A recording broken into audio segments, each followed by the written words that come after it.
Conhecendo a palavra para sermos transformados pelo poder de Deus. E hoje lendo o Salmo 119, o versículo 18. Desvenda os meus olhos para que eu contemple as maravilhas da tua lei. O salmista aprendera a executar os dois componentes vitais para andar com Deus: dispor a sua vontade em obediência à lei de Deus e colocar-se na dependência do poder de Deus para praticá-la. Com isso, o salmista descobre a necessidade de ter visão espiritual da lei de Deus. No início da sua jornada, o salmista só percebia a diferença entre o justo e o ímpio. Ele era justo, o outro, diferente dele, ímpio.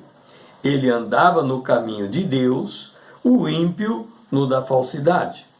E assim foi até o salmista compreender que ele tinha a mesma natureza corrupta do ímpio. Ele compreendera que a diferença entre os dois era que o ímpio se afastava da lei de Deus, por isso pecava, e o salmista começou a fazer o caminho oposto, se aproximar da lei de Deus. Quando o salmista compreendeu que a lei de Deus é pura, descobriu a necessidade de guardá-la em seu coração para não pecar contra Deus. Para meditar na lei de Deus, o salmista encontrou nos testemunhos do Senhor uma inesgotável fonte de prazer. Só que o salmista descobriu também que para obedecer à lei de Deus de todo o coração, precisava da ajuda de Deus.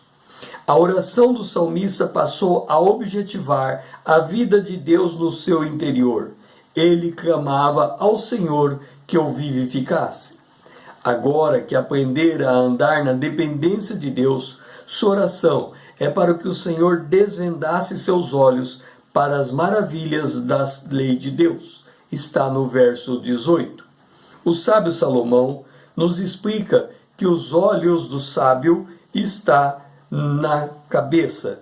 Olha o que está escrito em Eclesiastes capítulo 2, o versículo 15. Os olhos do homem sábio estão na sua cabeça. Reflita no seguinte: quando você olha uma paisagem, o que vê? Árvores, lago e nuvens. Se o conjunto de árvores vistas forem árvores frutíferas, e se elas estiverem alinhadas uma às outras, e se todas forem da mesma espécie, você vai entender que é um pomar. Esta acertada leitura do pomar provém dos olhos do sábio que estão na sua cabeça. O que Salomão nos ensina é que para termos a verdadeira sabedoria, precisamos aprender a palavra de Deus. O salmista já discernira essa necessidade em ter a palavra de Deus como lâmpada, bem como a própria luz que está o que está escrito no verso 105. E por buscar esta luz, o salmista acorda meia-noite. Entenda, para nós entendermos a realidade, para nós discernirmos aquilo que estamos vendo, temos que ter em nossa mente os olhos do sábio, ou seja, a capacidade de, à luz da palavra de Deus, discernir a realidade que está diante de nós. O salmista, para conseguir entender isto, ele acordava à meia-noite. Levanto-me à meia-noite, diz ele no Salmo 119, 62. Levanto-me à meia-noite para te dar graça por causa dos teus retos juízos. O seu objetivo é alcançar entendimento. No Salmo 119, 125, ele diz: sou teu servo, dá-me entendimento para que eu conheça os teus testemunhos. Verso 144, eterna é a justiça dos teus testemunhos, dá-me inteligência deles e viverei.